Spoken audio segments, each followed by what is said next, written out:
Hey ho, 1 2. I love my life. Hey, we're live. And we're just gonna say g'day. And I just realized that I'm not actually live because I did in fact break the internet. Julius, hit us with that first question while I fix my stuff. Hello. Hi. Um, I would like to talk about patterns today. Um, I've recently started writing a new song, One 2. and when I do that, I ask myself, okay, should I use a drum machine or should I use these stock samples I have in my library? Um, but either way, they sometimes sound a little bit generic, if you know what I mean. And I just wanted to talk about how do you create your unique sound and stuff. I'd love to talk about this. And I know there are people itching at the whatever we itch at to talk about this. And mics are on. All right, hold on. I just got to make it real quick. Firstly, I want to say welcome everybody for joining us. It's the Sunday morning Zoom thing. This incredibly fantastic thing is made possible by Angelspit's Patreon supporters. And there's a link to Angelspit's Patreon. And if you want to support, my God, I would really appreciate that. That would help me out. Keep an eye out for May 7th, which is the first amazing next gig. And the craziness is going to get more crazy. Boom! There's a link to it. Oh, but it doesn't have gasoline and vertebrate. I lied.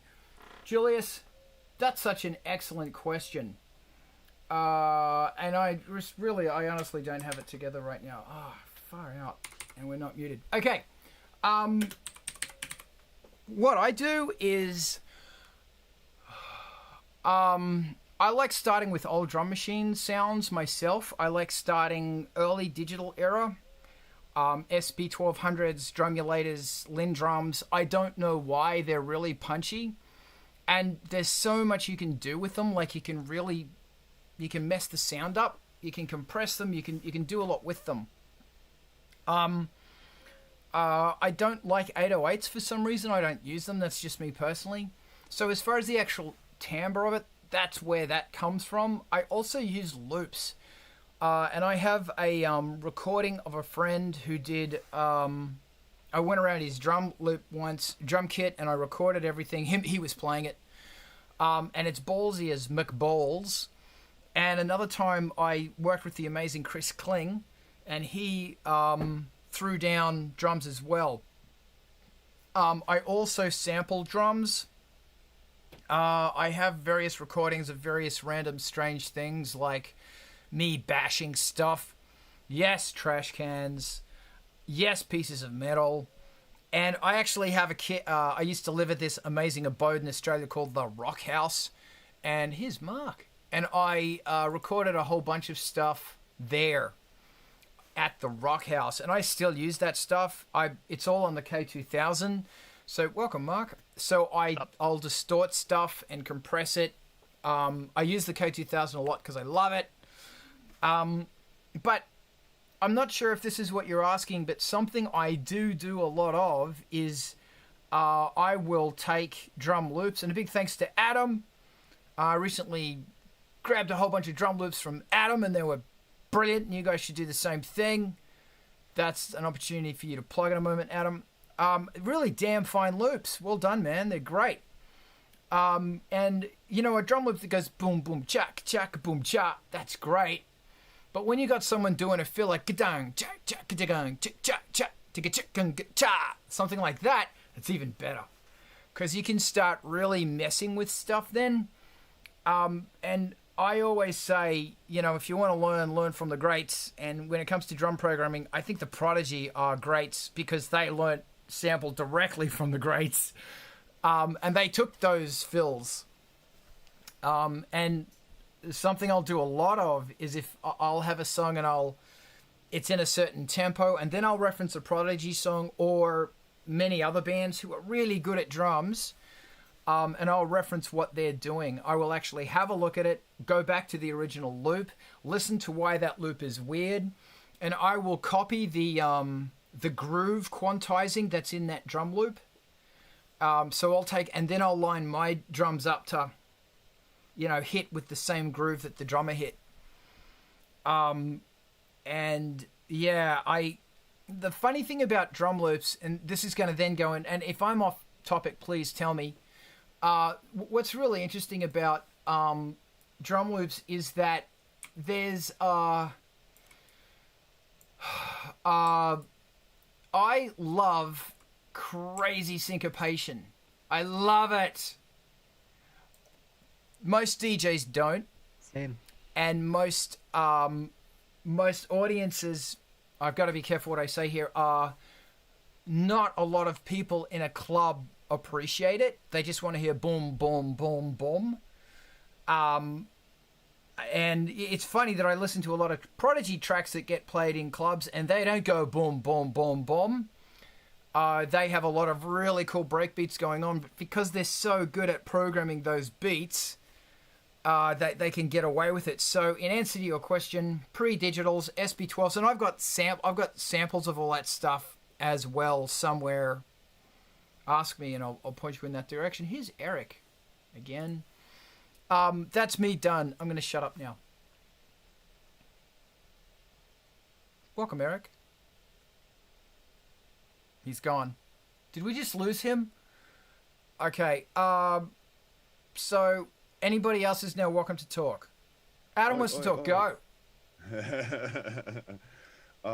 Drum programming is like my favorite thing in the world, so I can go off on this for a while. Feel free to raise hands and stop me or mute me. I've got an hour, so give me the compressed version.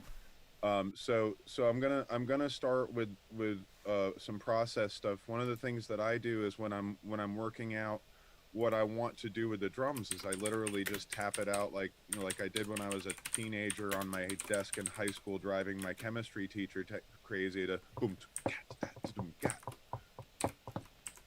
I just drum it out, and then that way I get kind of a physical idea of so then when I go to program it on the drum machine, I have an idea of where those beats are, kind of already. I kind of have something in mind. Then going into the drum machine, so I use Reason, and one of the things that I really like in Reason is they have a drum machine called the Red Rum, and it is structurally very similar to all of the analog drum machines, like your 808s kind of thing, 16 beat pattern button kind of thing, but it gives you a lot of options for fine-tuning sounds, which is one of the things that you were talking about. So you can load your samples, you can load your own samples into the thing. There are obviously pre-built kits and stuff, but you can load your own samples into it. It doesn't have to be drum samples or whatever. It can be any wave sample or whatever. And then it has several ways to tweak those, like the attacks, the amplitude of the drums, and there's lots of little tweaks. Then when you're actually programming the drums, it gives you lots of options. Like you can set it for like 1/28th so you can get these really incredibly fast little kind of things with your hi-hats and stuff. It's very, like the trap thing is using the 64ths, or 30 seconds and 64ths a lot.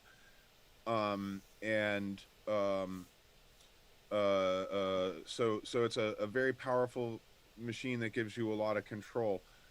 Different drum machines are going to give you different levels of control. I used to use an Alesis SR16, and I just loved the sounds in that. Even though it's like very recognizable kind of sounds, but they sound great. And if you take analog drum machines and you create patterns with those and then loop them and then record them into and layer with different drum pits. So this is the next thing I want to get to is layers. And like one of the tricks in metal, like Carl was just saying, he doesn't really care much for 808s, but metal fucking loves them. And so a lot of in the progressive metal stuff, a lot of times you will hear a live drummer who's very tight. It's very quantized, with the kick drums and stuff. But on the one beats, they'll have like an 808 sustained beat or a 909 sustained beat to give it that underneath it. And that's layering, literally layering electronic drums with organic drums.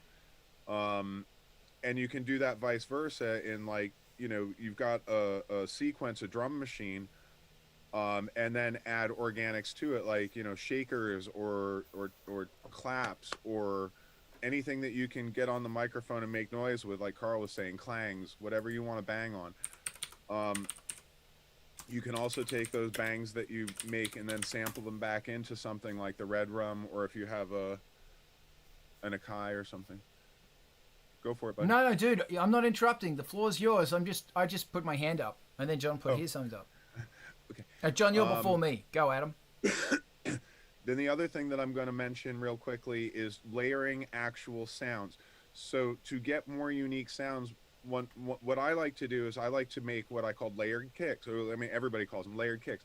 So I will take 3 or 4 different kick drums, and I will find the elements in those kick drums and trim them for the frequencies and kind of combine these different kicks and layers to make one kick sound that is very, very fat. So it'll have the up at the top that I want that punches me in the chest, and it'll have the oof underneath that hits me in the bowels, all in one punch. And then the other thing that's cool about that is that you can take some of it out. So when you have like a syncopated beat, which I also love syncopation, when you have a syncopated beat, to keep the beat cleaner, right, if you keep that punchy bottom layer on the stress beats, right, your ones and threes or whatever, and then take that or thin that bottom layer out, then you get that boom, boom, boom,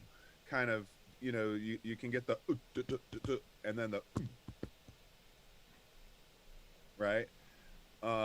Snares, same thing. Layer your fucking snares, man. Find the snare that has the big beefy bottom that you're looking for. Find the snare that has that nice sticky hit that you're looking for. Add some fucking noise. I know Carl is always saying add some fucking noise. Add some fucking noise to your percussion. And this is the final thing that I'm going to say is compress. Like one of the things that is a common trick in the house music, sort of techno music scene, what they call New York compression, and it's creating. So you take your kick drum and then you copy it to another channel and you compress the shit out of it, and then you add some of it back into the original kick so that you have both of them in a layer. It's the same kick. This channel is literally doing nothing but compression. And you feed it back into the original signal, and it's like, if you were to listen to just the compressed track, it sounds like awful dog shit. You add a little bit of it in with the original signal, and it punches you in the fucking face. It's awesome. And that's one of the tricks that they use to get those big fat club kicks. So that's my first handful of suggestions there. One of the things that Carl mentioned was record in interesting spaces. At one point when I was working for Guitar Center, the store that we were working in, there was an empty retailer next to us, an empty store, and it had these huge walls that had been part of a display, like in a Forever 21 or something, right? And so we just grabbed a bunch of the gear from the Guitar Center that we were working on, because the dude that I was working with is a drummer, and we built a drum kit in the room next door and snagged a couple of microphones, and I brought my laptop, and we did tight, close recording on the kit, and then we put a microphone way far away by one of these walls and bounced it off of that, and we get this really amazingly, it's like even fatter than John Bonham, with these really tight, we're using these really tight little blue microphones to do like the snare, to get the top of the snare sound, right, and that kind of shit. And so it was like, and then this sick stuff. He ended up using it some in his recordings. We did it for him. I gave it all to him, but I actually have the samples and stuff. I sampled a bunch of just drum hits for that reason. At some point I'm going to use them. But that's my rundown. I've taken up enough time, so I'm going to open the floor. Sorry. John, I want to hear your sexy voice. Thank you, Adam. Thank you. Want to build on some of that, and also take a slightly different approach. Keyboardist first, and percussion has been an afterthought for me. And for a long time, I relied on just samples and doing beat slicing with Acid, Sony Acid back in the day. Now then it was Sonic, whatever. It doesn't matter who owns it. Doing beat slicing with samples, and then I took a break, and when I came back, I made an intentional decision, like I'm going to try to learn different techniques, and MIDI drums have absolutely been the direction that I've been going, and one of the things that has been particularly transformative is not playing them with a keyboard, because you can, and technically because it's the same signals, but but having a tactile interface. So I recently got a used Ableton Push, but like a Novation Launchpad, for example. There's a bunch of different types of things in that space, but at a minimum, you want to have a 4x4 grid, which is matches a lot of drum kits, and it's that makes it easier to both perform and to just kind of create beats on the fly. If you have a looping sequencer, I use Ableton, but I know other things will do it as well. Nuendo will do it, Cubase will do it, or Cubase Nuendo will do it, and so forth. But being able to build a beat up and have it continuing to loop, and then being able to punch in and out individual effects is a great way to build up a track. And then so you use those as building blocks, create a couple different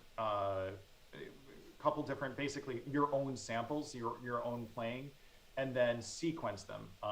Again, I'm going to talk about the Ableton workflow because it's been working for me.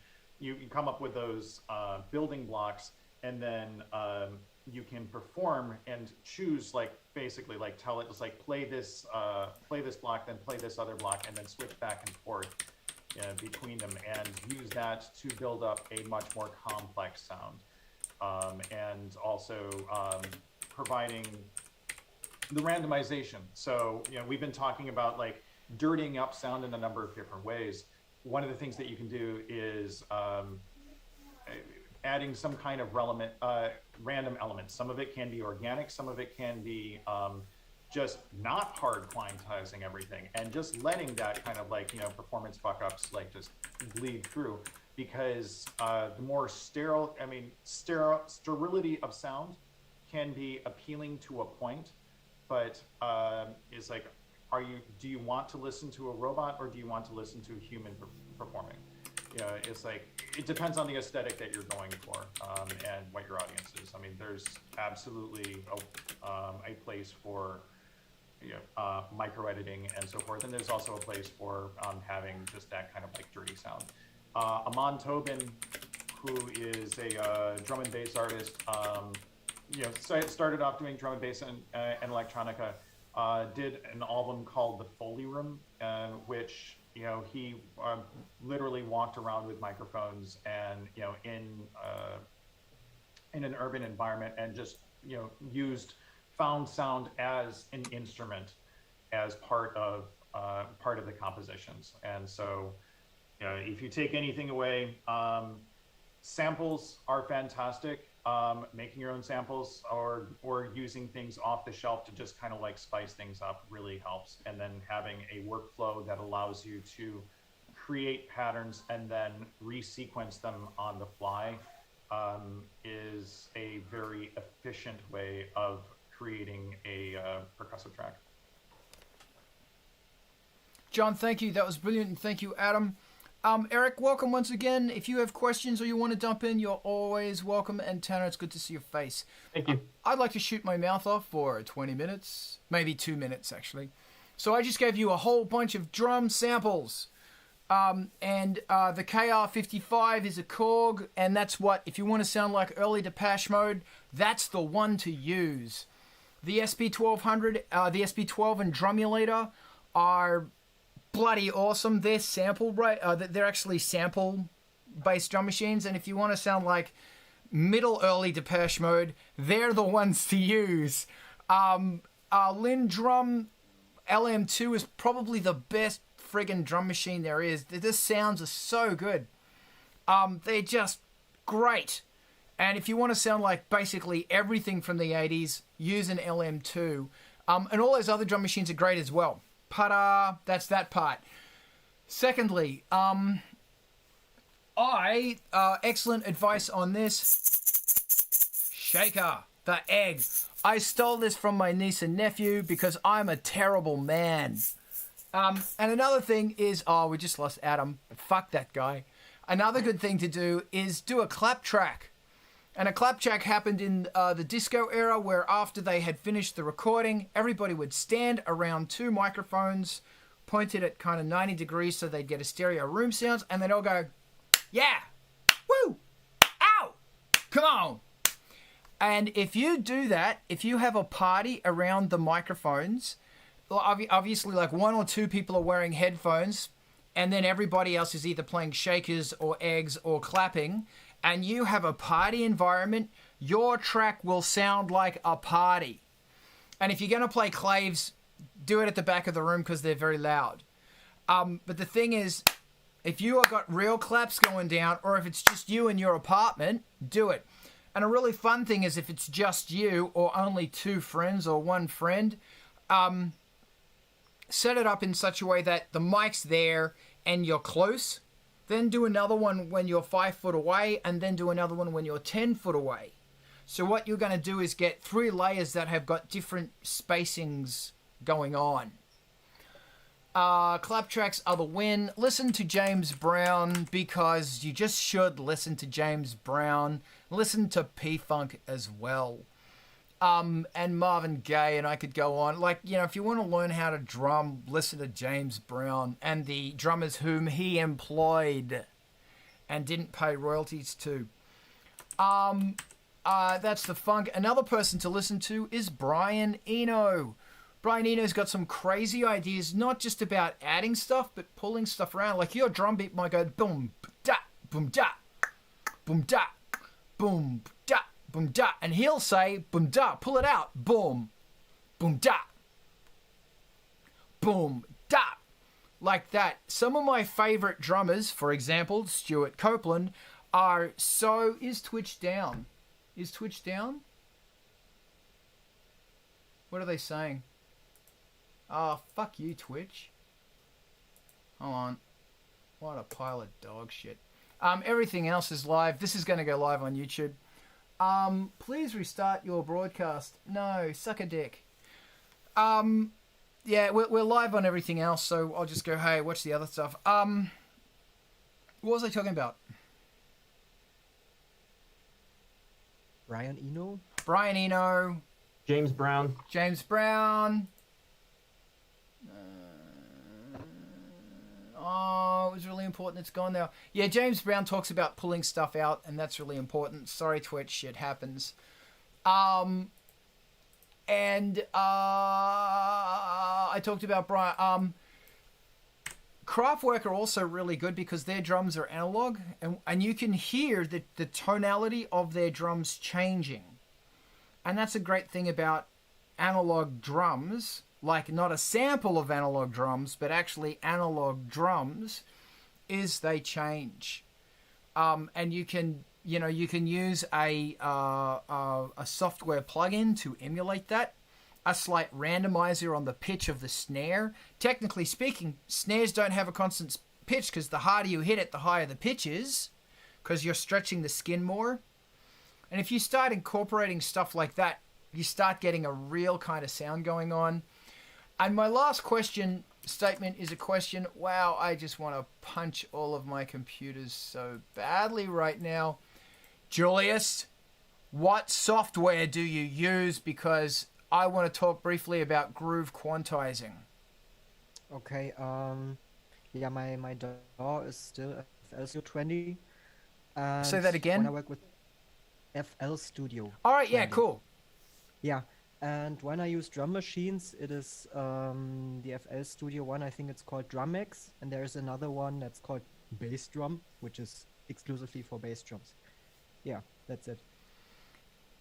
Excellent. What I would suggest you do is explore the groove quantizing that's in your software. And that's the thing that knocks stuff off time, hard time, and either makes it slightly randomized towards a funk or it's a pre-programmed funk. And something I will do is I will get drums from drummers that I really like, and I've got my John Bonham groove, I've got my James Brown grooves, I've got my Deadmau5 grooves, I've got all this stuff if I want stuff to sound like that. And it's interesting when you listen to Deadmau5, he's very off the beat, and it's very well programmed too. It's strategically off the beat. So play with that stuff. Also, different drum machines have got different groove buttons on it, like the bass station. What's it called? This fucking thing. The Arteria. John, what's it called? Beat Step. Beat Step Pro. Thank you, darling. The Beat Step's got a knob on it that will increase the groove. And different drum machines do as well. So your computerized ones will have different ones, and it's great to play with that. It's a fun thing to say, I'm going to push my hi-hats really hard towards the triplet, and I'm going to make my snare kind of a little harder, pull it off a bit. So my hi-hats might be 30%, my snare drum might be 20%, and then my kick's going to be dead on. And then I might have all this other stuff going on. That's going to be very funked. And when that stuff's going, you start doing this. That's all I had to ask. Ta-da! Now it's back? Seriously? It's back? God, I hate Twitch. I'm done. Does anybody else want to talk about this amazingness? Can we take a moment to appreciate 1, 2, 3, 4 Angelspit t-shirts? Yes, thank you so much! Yeah, thanks guys. Thanks a lot. I really do appreciate that a lot. So on the de-stiffening thing, Reason has a feature. It's called Regroove, and you can apply it to anything, not just drum tracks, right? That how do I say this? It allows you to set the randomization parameters to humanize your sequences a little bit. So you can set the amount of shuffle and swing in your patterns, and adjust which beats, like, so if you want all the beats to land and sync up on the threes, you can set it so that everything lands on the 3 with a hard quantization, and everything else is up to 7.5% off on its shuffle, and 3% of its swing, kind of thing. And it gives it just that little bit of humans aren't perfect, and livens up especially too if you're using a pattern that is syncopated and using that pattern repeatedly. If you set the groove computer to work on that whole sequence, it gives it variation throughout the whole things. Not variation in the pattern, but variation in the quantization, that little bit of flux that makes it feel less stiff. And Fruity Loops, FL Studio, one of the things that I've always found with that is that it's pretty stiff. I do not know if it has a way to loosen that quantization in that program, but I know the old versions didn't. It does. It has one zoom button as far as I know, but it goes for the whole project, I think. Yes. See, okay, the nice thing about Reason is that you can assign channels in the Groove Mixer for, like A, B, C, D or whatever. So you can be like, this channel, like this track and this track and this track are going to go onto this swing by this much, and this track are going to go on this other swing by this much. It's really, really powerful. And one of the things that Brian said when I did my Space Couch interview with him was, he was like, one of the first things you said was your album is very swung. And I said, yeah, that's like really, really intentional, as I really wanted it to have that, like, because I was a drummer first, so for me programming robots, I want my robots to have some fucking subtlety, you know what I mean? Thank you. I don't want to, like, as long as you're good and you're done. This goes into a really interesting thing about organic sound creation. And this is a degree, like, this is huge, that I think I saw, John, before I go down this rabbit hole, John, did I see your hand up, or does anybody else want to jump in before Carl starts shooting his mouth off? Okay, so when I said I don't use 808s, I lied. No, I don't. Technically, I use 909s, and they're a rip-off of 909s. I shouldn't say rip-off, because this is genius. So these are modules that I live by. Every fucking track has the bloody hex inverter stuff on it. And it's hard for me to stop using the hex inverter stuff, because the hex inverter stuff is so freaking good. I can tune it super easy. I've got all these knobs, and all of this shit exists digitally with plugins as well. So what I'm saying is, if you find something that makes a killer kick drum, stick with it, and it will allow you to create something that is diverse. A secret: I have one kick drum that I use for Angelspit. It is the Angelspit kick drum, and I have given this to no one. It is mine. I stole it from Lux Voltaire. And if you don't know who Lux Voltaire is, you need to check out Lux Voltaire. Australia wouldn't have an industrial movement without Lux Voltaire. And I stole a kick drum from him, because I'm a bastard. And it's the best fucking kick drum I've ever come across. It's so good. But, and as soon as I put that kick drum under something, there it is. That's Angelspit right there. This stuff's great. And there's a lot of digital things as well that are fine, and they work beautifully. The trick is that with this stuff, for example, the kick drum, I can put a MIDI, I can put a CV input into it that will control the length of that kick. So on the one, because I stole this from the Prodigy, excuse me, on the one, I'll make it longer. And there's another CV input on this that will control the amount of sub. So I'll make it deeper. I will bring in a sub oscillator on the one. And then when it's playing on the offbeats, anything that isn't a 1 or a 3, actually anything that isn't a 1 or a 3, there's no sub in it. Then anything that isn't a 3, I'll also add a little tiny bit more tail to it. There will be another kick drum going on under it, but that's not what I want to talk about. What I want to talk about is the importance of having something organic and having something different, where the sound is changing and growing with the mix, with the track, with the song. And you have a mix that is able to accommodate it, because if you have a whole bunch of stuff that's going crazy, you're not gonna hear it. And it's just going to add mayhem to it. And there comes a time when you go, every time that kick drum comes in, or anything that falls on a beat, on a 1, 2, 3, 4, I'm sucking it out with a high pass filter, just really quickly, so that kick can come through.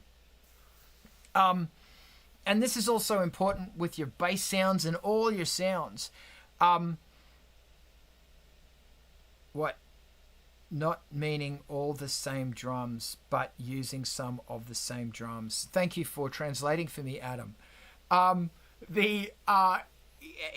with your sounds, like having something as well where, you might, the harder you hit it, the velocity strike might turn up the filter, so you hear more of the sound come through.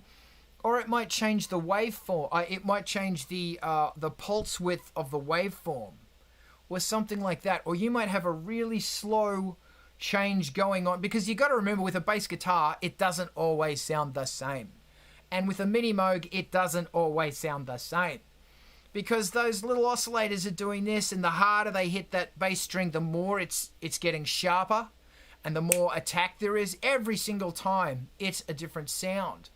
And that's one of the downsides about digital audio creating things and samples, is that they're all the same. So it's so easy to program random organics into it. And, you know, using controllers is another really good thing as well. Like you might say, I use controller 5, which is glide, always on my bass. Always, every single track's got glide on it. It's not just dung dung dung, it's dung dung dung. Because that's how a bass player, like fretless bass, man, that's how they play. And that's how Bernie Worwell does it. Research Bernie Worwell, the late and great Bernie Worwell, keyboard player for P-Funk. What he did for Moog would not be Moog without Bernie Worwell. What he did was brilliant. Stevie Wonder listened to that guy. He was so good. So you want to listen to bloody Bootsy Collins, Bernie Worwell, P-Funk. Just listen to the Moog. It's so good. But yeah, it's all about something happening that is not the constant same sample being re-triggered. No matter how small that thing is. And then you put that on your pad sounds and everything you do. It might be something as simple as there's a on velocity, it changes the speed that the pad sound comes in, or you're vocoding the pad sound. I've got something I love about the Rev 2 is that you can set it up so that each time you hit a key, it will have a slightly different pitch. And you can also say, well, every time I hit the key, it's also going to be a different pitch, and also the attack is going to be slightly different, and the filter cutoff is going to be slightly different, and the decay is going to be slightly different. And the reason you do that is that if you ever play a Jupiter 8 or a Prophet 5 or a CS80 or an old real analog beastie, there are sound cards in that thing, and those sound cards are all tuned differently. They're not intentional, that's just what happens. And that's the magic of a Jupiter 8, is that when you play that thing, each key, each note that you're hitting is just assigned to a sound card, and that sound card, because of tuning and heating and all of this other stuff, has different tunings and filters, cutoffs, and all that stuff. And you can mimic that, and you can mimic that on a lot of software synths as well, and that's going to add to the sex. I'm going to shut up now because I'm just talking too much.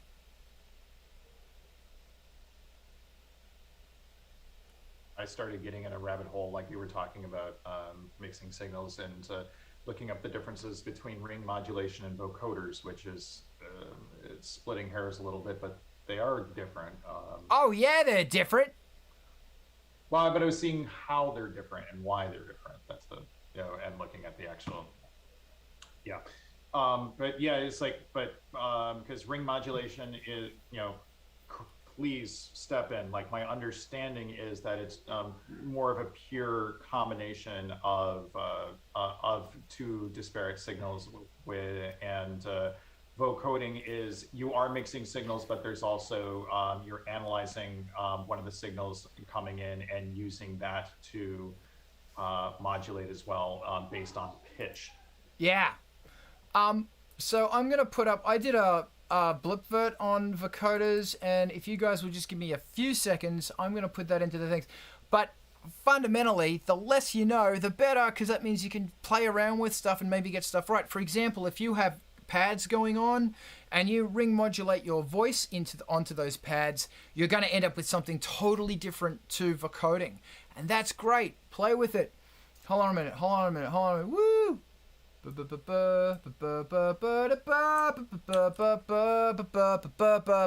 you like my song? Fucking A, you like my song, bitches. Gonna sample it. Yeah, you know, and I'll sue you for copyright infringement, you bastard. Again. So that's fair use. It's remix. That's yeah, right. That so stands up. I got burnt today with a bloody YouTube copyright strike, so I'm not happy. Me too. I got strike too. Yeah, you got to treat that shit seriously, but we're not going to talk about that right now.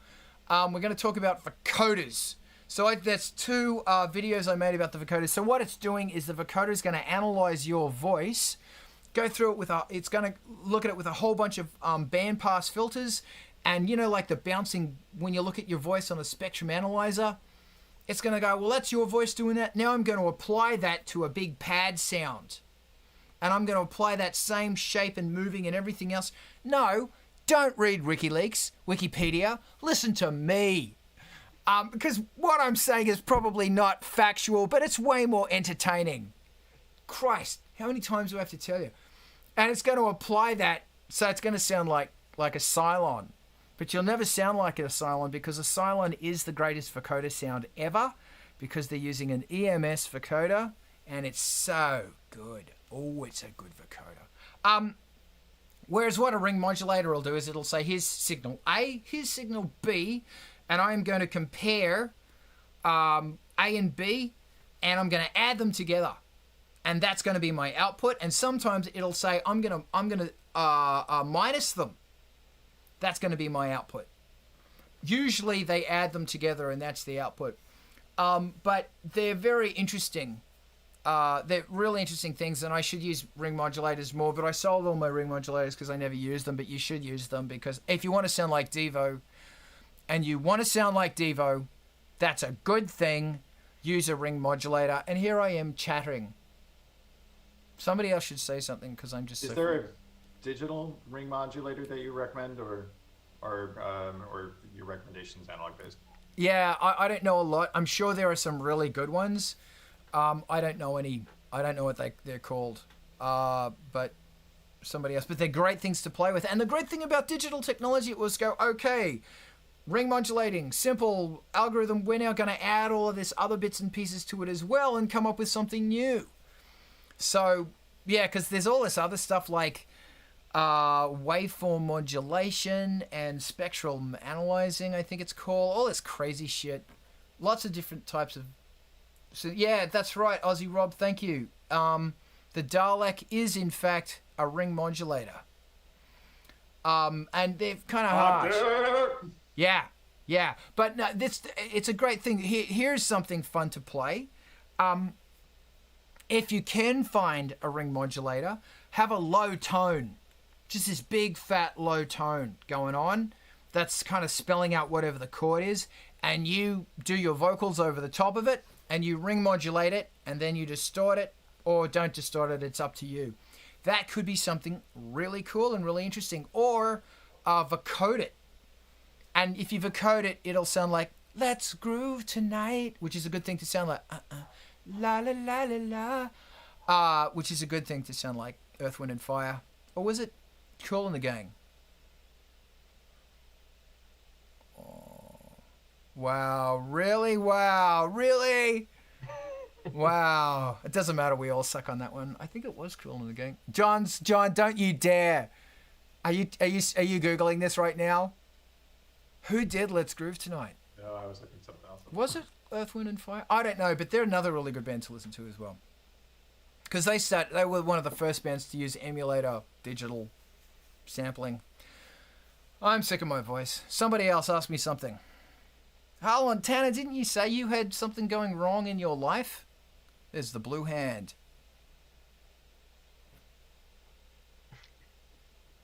Yeah, I discovered that 2 of my synthesizers have a USB port Okay. underneath them, and then they're programmable, and I've just never done that before, and I don't know how to do it. Well, I like intuitively know how to do it, but do you know anything about this? Luckily, we're joined by John, who knows a lot about a lot of things. What synthesizers are they? No, John, don't underestimate your magic. It's also Mark, who's a ninja. What synthesizers are they, Tanner? And I must commend everybody on their eye makeup today. I feel like I'm letting the team down. Come on, Tanner. What synths are they? Oh, it's the cells, and it's the cells. Yeah. Cells? Yeah. What the hell's a that's what it's cells? called. Does it have a number? Nope. It's called the cells. Let me show you. Oh. Cells. Okay, well, obviously, have you Googled USB connectivity? I did, And what came up? and it's so new, I guess, that there's nothing. Okay, firstly, I've got USB. Oh, here we go. I've got USB connectivity on the back of one of my synths as well, but it's not for USB. It's actually for checking. It's for calibrating it. FYI, I actually had to ask. Dopefer's got it. Dopefer's got it on the back of their new joystick, and I went, "What's with the? That's awesome. What's that?" And they go, "No, that's for calibrating it." So, I suggest googling it, and I did. and what, and nothing came up. Did you All check? I said was that it's for programming and updating. Check muff. Yeah, it's like I'm looking at the so cells is a CV controller, but yeah, it's like it's exactly what it says. It's for updating the firmware and rewriting it. So so it's a programmable board, even though I'm not quite sure what that means. Yeah, I'm not sure. It means if they make a change to how it works, they can basically just like send people who own it like a link to a file. You run a program, and it will update your controller. But and with the latest version of whatever changes they put on. Carl, I just wanted to. I want you to finish. That's basically it. It's like that particular one is not. You will not be able to use it from USB MIDI. All right. So, two things. One, check Muff Wiggler, because they'll always have someone shooting their mouth off about it. And also, I'm just reading the comments over here. Aussie Rob is on Twitch. So, Tanner, if you jump on the Twitch, you could talk to Aussie Rob, and he says he has one. Great value, but sells is a bit crappy, to be honest, which is a very Australian thing to say. Very Australian indeed. I don't really like it, but... Well, talk to Rob. Okay. He'll look after you. For, though, is whackers, mate. Arpeggiation. Pretty much, that's it. All right, cool. But unstable. It's like random. So I don't really like it. So All I right. thought if it could like... What is programmable, though? Like I said, check out Muff Wiggler. What's the other one you've got? And I'm just going to say, I've got about 9 minutes left in today's session, and I love you guys so much with all of my heart and my genitals, but I gotta go soon. It's Did you like just that song? chips. Nothing? But I like Nothing? this one a lot. Right, so it's got... What? Fuck you, Mark! You didn't like my song? I know where you live. This is why God created sound so. What is that? It's a bloody good song, Mark. No more songs for you. Ah! I'm sorry, Tanner. Was Mark interrupting you? Now what? I like the song. It's Thanks so much. Oh, I'm sending you goodies in the mail, by the way. Goes out on Monday. Shane, now what synth was it? It's called a chips. Cells and chips. Yeah, weird. Okay, so, and it's got a USB on the back, so... Yep, same thing, except I didn't unscrew it, because I hate screwing them back in. Yeah. You can get therapy for that. I know, huh? Yeah. I am. Well, screwing things back in is very important in your modular synthesizers. It's very important. Group? Yes. Oh, no, I won't say that. I was going to say, let's give Tanner a group screw, but I thought, no, don't say that. So chips is a dual oscillator and LFO. So yeah, I think it's probably also going to be just for updating. So check Muff Wiggler. random. They come standard in the nifty case, says Rob. Says Aussie Rob. Thanks, Aussie Rob. Yeah, cool. Yeah, and also check Muff Wiggler, because there's always good things on there, and butter, people pissing all over Behringer. I have 7 minutes left, and I'm sorry we didn't help you at all. Well, John did, because he's awesome. is there anything else that anybody wants to say to me, including, hey, Carl, shut up? Otherwise, we're going to all zoom on over to bloody... Oh, I just lost someone. We're going to zoom on over to fucking MTV TV. Ask me another question, damn it.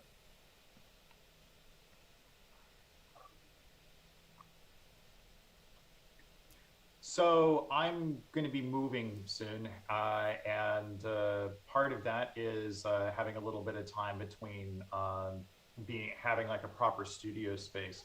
How do you stay creative on the road? I'm also moving. I'm actually in the process of moving today, and we're part where the truck isn't here yet. Oh God in heaven!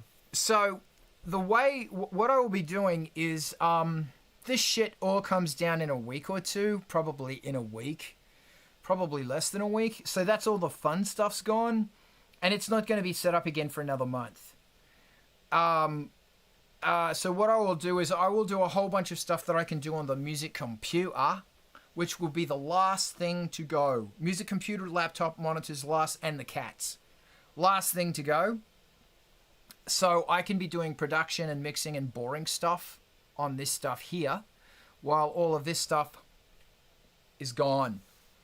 Also, you know, keeping your iPad handy, and if you have something to write on to actually knock out notes and stuff, use that.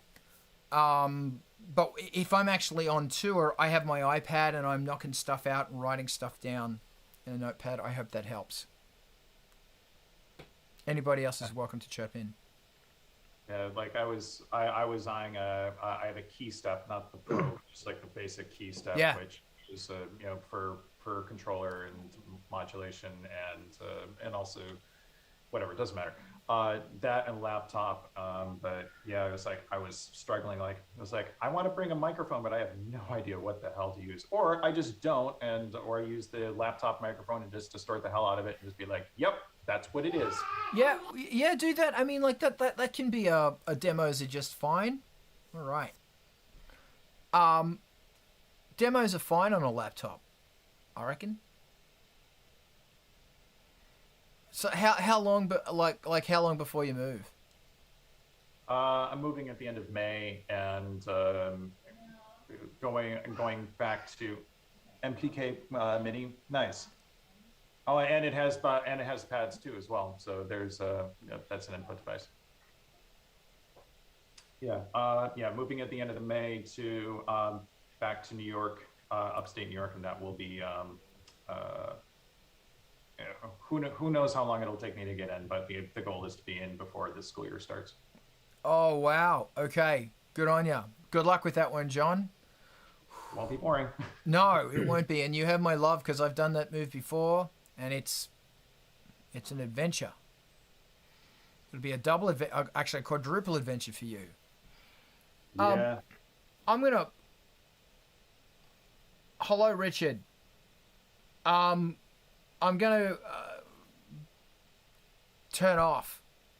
And we're doing this again next weekend, and I'm just doing random like sound things now when I have time. I'm gonna get back into a structure when I am capable of doing that. Thank you so much for being patient with me, because oh my god, moving sucks.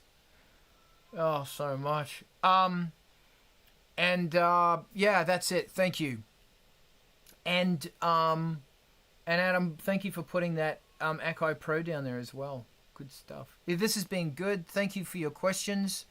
Think about it during the week. And remember, you've got a whole bunch of people here who have got input to give.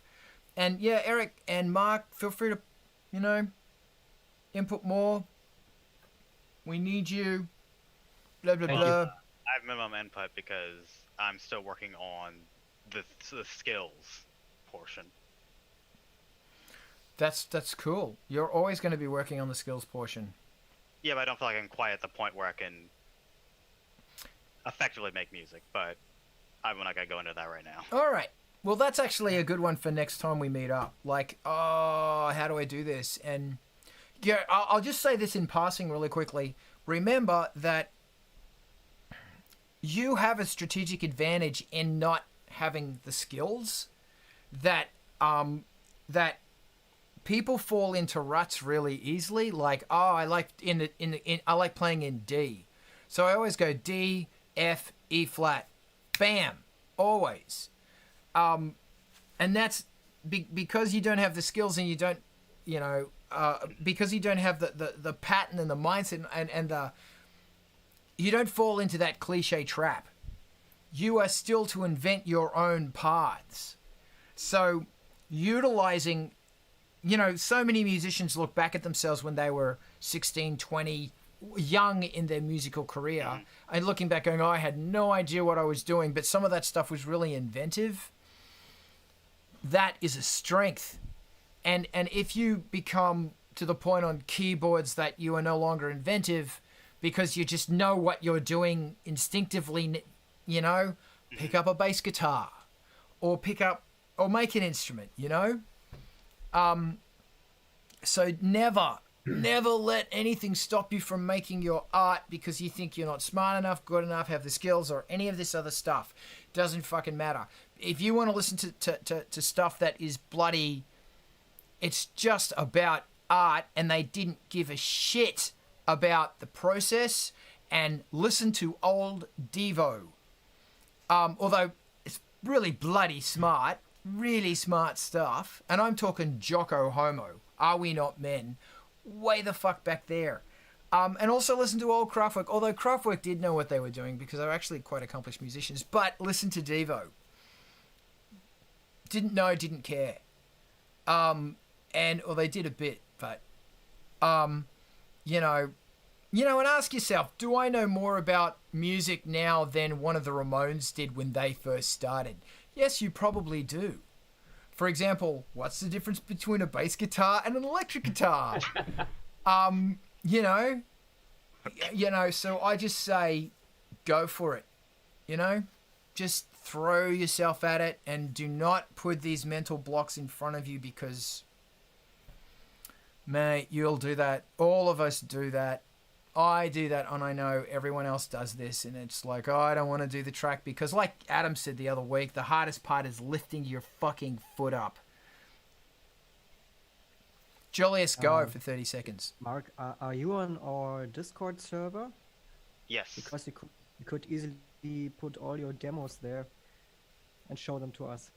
Yeah. Oh, they're not quite demos. Like, I am, like, literally first step. I tried to kind of get into it for a while, couldn't really get anywhere.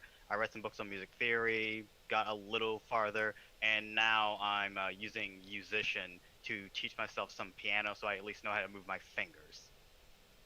Yeah. Okay, awesome.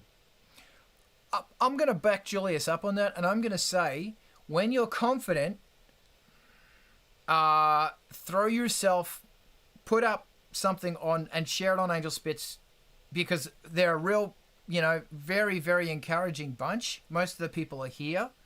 Mm-hmm. And, just throw yourself at it because you have nothing to lose. John. Sure. Briefly, just get into the act of producing something. It doesn't have to be perfect. It won't be perfect. But put it out there. It's like, I made this today. What do y'all think? And it's like, having an audience who will actually listen to your music and give you feedback is really hard to find. So just take advantage of it and just get in the habit of putting things out there, and some of it'll land and some of it won't, and that's okay. Yeah. Yeah. Okay, I'll keep that in mind. Yeah. All right. Diana, if you will rate us. Yeah, you, Diana. Oh, did you want to speak? I just wanted to say, can I say one thing? Oh, Eric, yeah, sure, man. I didn't see your hand. I'm sorry. Go. That's all right. Real quick, Mark, nothing is ever going to be perfect, and I've had that issue. I'm a perfectionist, and I'll beat a song to the dirt until, it's, not going anywhere, and it's never going to be perfect. You're going to get done with it, and you're going to hear stuff, a year down the road, and you'll be like, oh, shit, I know this now, and I should have done that, but, just do it, man. Yeah, the thing is, it's not that I'm trying to perfect it, it's that I have maybe 7% of a song.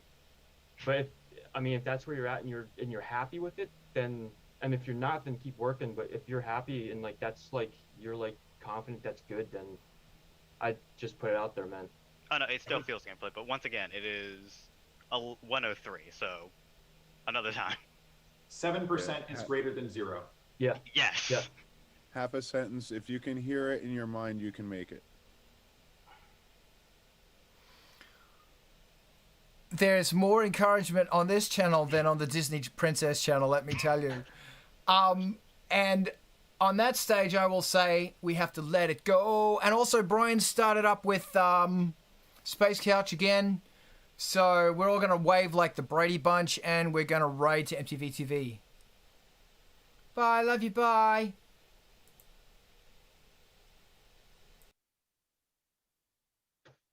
Thank you.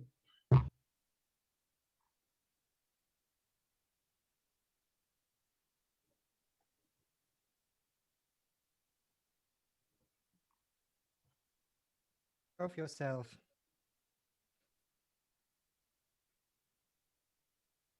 Yes. Which with the YouTube, you mean?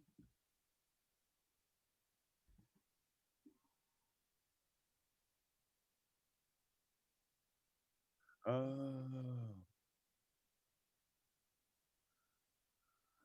Yeah. Oh, Mark jumped off, didn't he? Shit. But you gotta go. Yeah. Right on. With All blood. right. Have a very productive day and good luck with everything, buddy.